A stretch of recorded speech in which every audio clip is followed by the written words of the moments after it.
Skvelý recept na fritované chlebové cesto s paradajkami, cesnakovo-bazalkovým mascarpone a burátou. V miske spolu zmiešame múku, prášok do pečiva, bravčovú masť a sol. Následne postupne pridávame vlažnú vodu. Toto je správna konzistencia. Pomúčime čistú pracovnú dosku, vyhnetieme jemné lepivé cesto a vymiesime z cesta bochník, ktorý pomúčime, prikryjeme utierkou a necháme odpočinúť asi 30 minút. Po 30 minútach ešte raz ľahká hnetieme, rozdelíme na 6 kusov, následne každý kus na pomúčenej ploche vyvalkáme na placku hrubú asi 0,5 cm.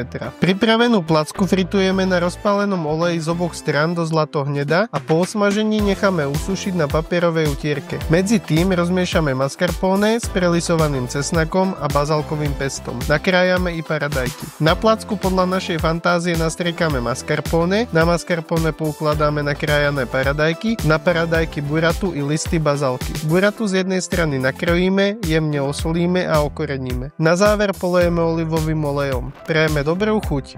Celý videorecept nájdeš na našom YouTube kanáli, tak klikaj a prajeme ti dobrú chuť.